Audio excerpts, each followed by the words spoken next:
Well, Hi, hello everybody. there. Sorry, I'm having technical difficulties. And so we are streaming on the Empowerment Experience. And then also, my guest, Delphine, is also streaming on her channel. So thank you for being here. Today, we're going to talk about overcoming fear and taking risks. And so, who else better than to talk to me is my friend Delphine. So, Delphine, why don't you go ahead and introduce yourself and tell everyone about your real estate job and just so they can Yes. kind of know who you are.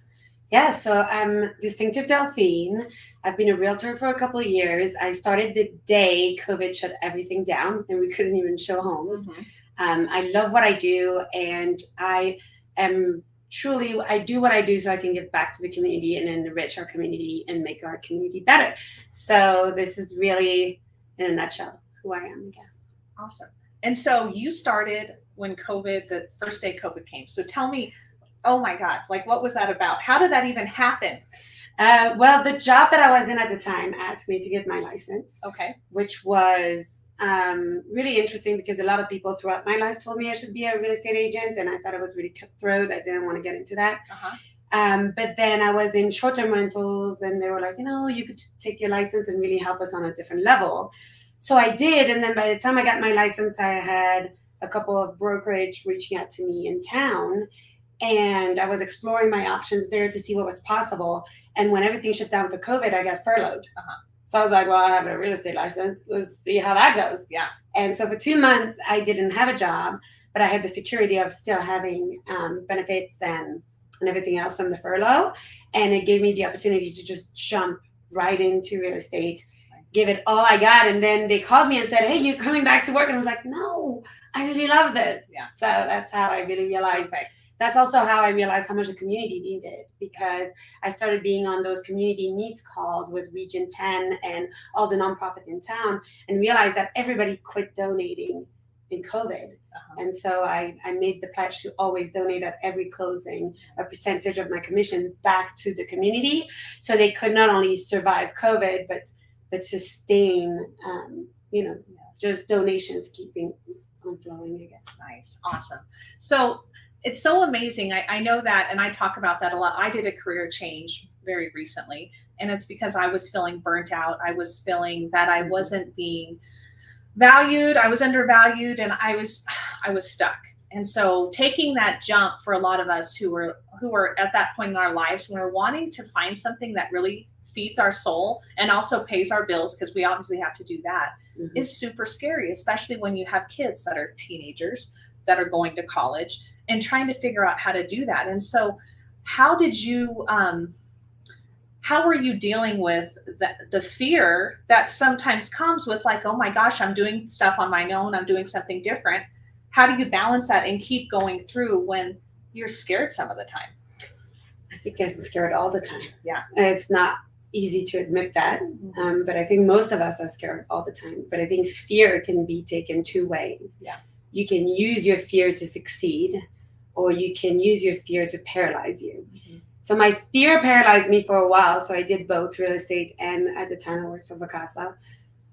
But talk about burnout. Yeah. I worked all the time. I was totally burnout. And every time I worked for Vacasa, I was almost like a robot, repeating the same thing. Mm-hmm. And so that wasn't feeding my soul. That was literally burning me and exhausting me emotionally and physically, because I was working all the time. I didn't have enough time for my kids, and they're leaving so soon. Yeah. So I think, I had to embrace my fear and quit that day job to do what I really fell in love with and what I love to do, especially giving back to the community. And it is terrifying. Yeah. I mean, there is no ifs and buts. If somebody tells you, I did that, I quit my job and I pursued my dream and I wasn't scared, I mean, you have to have faith. You have to have so many things in place that make you feel good. And as women, self-esteem is not always the easiest thing to get. Yeah. And we know we're badasses. We know we can, work through anything, but when it's for ourselves, it's very difficult. Absolutely. So I think fear is always there, but you have to be able to use that fear to drive you. Right. Absolutely. And taking a risk is mean, how do you decipher when it's time to take a risk and allow yourself to follow your dreams? I hear what you're saying. It's like you just have to go through it. But what are the steps that you took to make that decision, if you can even put them into steps? Like, there's always the steps of grieving and stuff. For me, it was knowing that I didn't feel that spark anymore, that I wasn't happy. It was knowing that I finally decided that I deserved more, and that I was worth more. And then realizing that it was up to me, because I have one life and I'm 100% accountable for my life, that if I'm going to actually live by that rule, then I need to start to make things happen. And so before I went out on my own, I'd spend a full year pretty much just doing a lot of personal work and diving in, because I knew I had to change from the inside out. I had to look at money mindset, which was a lot of the fear. I had to look at, am I worthy? Will people actually listen to me? Am I crazy? What will other people think? And going through all these different things and unraveling it. And then, finally deciding, this is what you want. This is what you're going to do. And you're going to do it and jump full 2 feet in. I mean, cannonball, right? Yeah. You just do it. Because if you half-ass it, it's not going to work. I think because we're providers, I know we call men providers, but most of women provide for their family in so many different ways, even if it's not financially. Right. So for me, we talked about this the other day, I had to let go. Yeah. So step one is let go about what other people think, about not having enough money, about, you have to let go about all of these little fears that paralyze you. Right.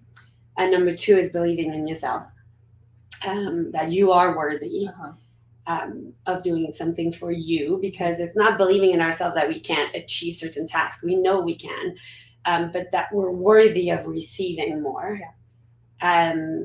And then number 3, for me, it was my son.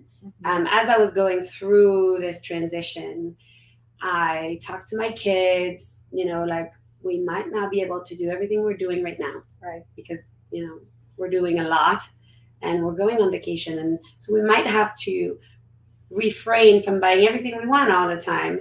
And mommy is going to make a step in our lives that might not be, in line with their goals. Right. And, college is coming up and expenses and things like this. And my son totally paused me and interrupted me and said, I don't think you realize who you are. Mm-hmm. You are freaking Delphine Jadot. Mm-hmm. You're going to kill this. You don't understand the power that you have and who you are. And so when I struggle, I remember that. Remember who you are. Right. You're freaking Delphine Jadot. You got this. Yeah. And the fact that he told me that was so empowering and so rewarding as a mom, that I was like, he's absolutely right. Life is too short. I can't keep doing this. And I always would put it on the kids. I'm doing this for my kids. Yeah. I need to provide this. I need to do this. I'm doing it for my kids. Well, you know what? I'm doing this for me. Yes. And they're 100% behind me because they want me happy. Yeah. I love that. Yep. I appreciate you saying that, because I know that in my doing, there's fear, and just the fact that I can't always give my kids what I want to give them, because I made a choice. Mm-hmm. And I'm still building my dream. And there was some guilt around that. And so I talked to other women and the girls who, the bigger lesson is to teach them that you can follow your dream, and that everything is okay, and that our needs are taken care of. And so it always brings me some relief to know when I talk to other people that, talking with children, that they understand. They get it. Yes. They absolutely and society is wrapped up around, a woman needs to be a good wife, a woman needs to be a good partner, a woman needs to support others, and we don't cheer each other on when we say, hey, good job on following your dream. Yeah. Good job on running a marathon. Good job on going to the gym every day. Right. And we need to shift that. Absolutely. And really encourage self-care. Yeah. Because for the guys, it's like, I went on the golf course today to come myself. Like, it's always a pat on the back and the giggles, and it's normal. Right. For us, you went on the golf course today. I literally had it yesterday on the parking lot of the golf course. It's Tuesday afternoon and you're going golfing? Yes, Absolutely. I work on weekends. Yeah. So on Tuesday afternoon, if I get to golf, I'm going to go golfing. Absolutely. Do you think they asked the gentleman next to me, you're golfing today? Yeah. No, because that's okay. Yeah. Absolutely. And so I love what I'm learning about Delphine. Delphine and I are working together right now. And she decided finally that it was time to take care of yourself. Like, you knew that you deserved that. So what made you decide that you wanted to invest and take care of yourself? Well, so when we talked about steps, and I finally decided to quit that 9-to-5 job and follow my dream and really just do what I loved, I thought it was going to be this really easy, like, ooh, now I have time to focus on my dream.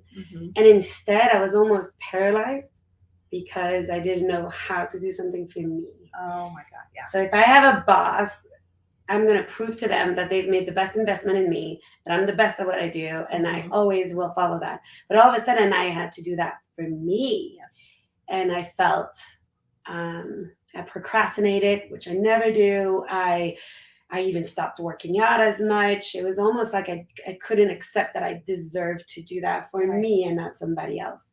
And so when you and I met, I felt like I needed assistance to focus on me, to allow myself to deserve it, and to kick it back into gear. I also had 3 surgeries in the last 3 years that emotionally really brought me down, and physically. So it was a challenge, and I felt like I needed outside help to remind me of who I am, why I'm doing this, and refocus. Right. Awesome. So thank you. Oh, you're welcome. It's my pleasure. Sweet. I need that so much. Yes. And I find it a lot easier too when it's someone who not only is going through the same thing as I am, but is a woman, is a mom, and understands my pain point and not, overlooks it or brushes it under the rug and just move on, right? Like, it's okay to be vulnerable. And I've learned with the years that the more I allow myself to be vulnerable, the better I feel. Yeah. Because then I get to be me and I don't have to pretend. Pretending is exhausting, people. Yeah. So I don't have to pretend. And if I'm too loud for you, then I am too loud for you. And you can just move on. Yeah. And in the past, I always tried to quiet myself down. I'm from a family of 5 girls. I don't even realize that my tone goes up. I just don't. And so I've learned that, not everybody needs to love me, and it's okay for these people to walk out of my life. Yeah. And then even, talking about taking risks. I mean, it's not even just changing a career. I mean, taking risks of looking at relationships differently. And that doesn't mean that terminating relationships, or it means that you start to participate differently within your relationships. Maybe you decide it can be with your children, with your spouse, with your best friend. And there's a dynamic that you no longer feed you. And you decide that I still want this person in my life, but I'm going to participate in this relationship differently. So that way I'm being fed more.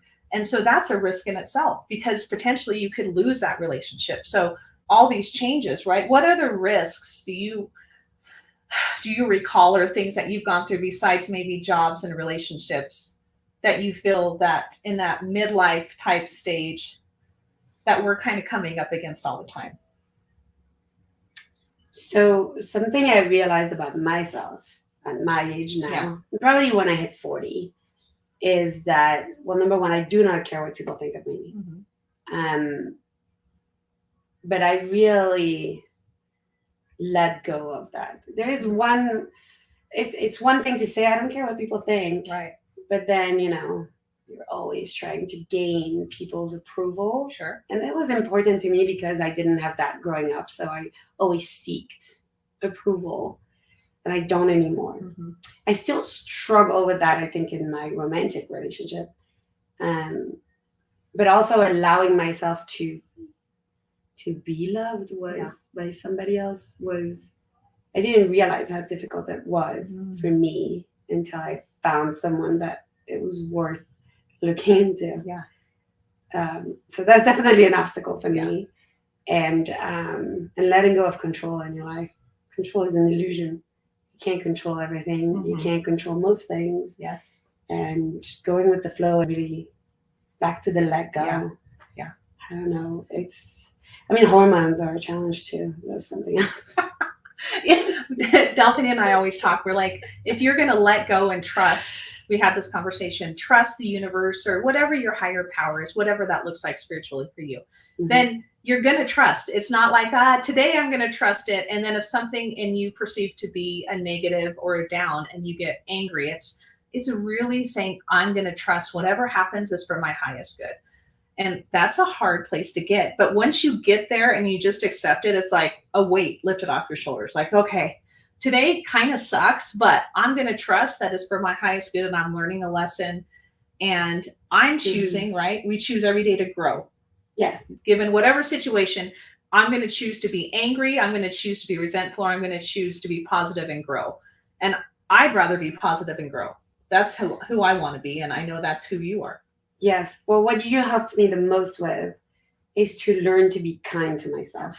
I'm really good at beating myself up if I haven't achieved the goals that I want for the day, talking about control, right? And I'm like, oh man, I didn't get to this, I didn't get to that, or I wanted to do more, I wanted to be better, I wanted to be elsewhere at the end of the day, or I didn't want to have a drink today, or I didn't want to spend 2 hours at lunch. I should have only stayed at lunch for 1. But if you turn around and say, I had a great lunch and I built a deeper relationship with my friend at lunch, and that's worth something to me. Right. And at the end of the day, I can look back and be kind to myself. That I'm still learning, to be kind to myself.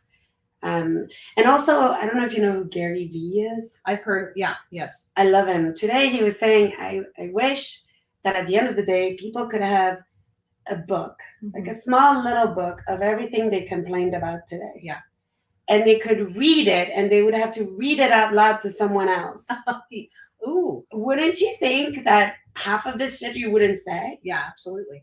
And because, and for me, 70% of that, 75% of that is bad talk to myself. Yeah. So it was really kind of a click for me to say, like, write down everything you complained about today and try to read it out loud to your kids. Yeah. Who you want to be the best role model to, or like try that and realize how much complaining and whining about crap does not help you in life at all. And so I, with age, have very little patience. For complaining, negative thoughts, negative people. I move on so quickly. But I will tell them too, I'm like, oh, that I would rather not talk about that, or not talk about it that way, or let's stay positive. And if they can't, it's okay. I don't need to be this positive all the time. I sometimes have a sucky day too, but I allow myself to like be sad about it or angry about it for a certain amount of time. Absolutely. Maybe if it's nighttime, maybe 2 hours. I'll watch The Notebook so I can cry my eyes out, and then I'm over it. Like something like that. So it's okay to allow yourself to feel it, but you also have to move on. And not the next day, I can't believe this happened to me yesterday. Well, it did. And you can't change anything about it. Right. So move on and learn and grow. Exactly. And the big thing is, I always like, take 100% accountability for your life. Yes. Bottom line. And I know bad things happen to good people. It's not saying it's your fault, but it's your life and it's your choice, and you make your life whatever you want to be. So if you're that person who wishes things were different, then make things different. I mean, what else can you do? Every day, work towards a goal, take a different step. If you want something different, make different choices. And as you know, a little choice here, a little choice, it starts to build bigger and bigger. Well, and taking accountability is not finding whose fault it is. That's very different. Right. Taking accountability is accepting that you are involved, like your weight in a situation, I guess. But you're right too when you state. Sometimes people tell me, because I speak French, it's my first language, they'll say, I wish I could speak French. Yeah. And I say, oh, I can teach you. How bad do you want that? Yeah. So think about what you're saying. If you wish to be someone else, be. Or take the steps necessary to get there. You want to speak French, download Babbel, talk to Delphine, do a French coffee once a week. Why not? But think about what it is that you want, because there's a big difference between wishing for and always talking about things that you're never gonna Yeah. know. But then you're known for that person who talks about things she never does.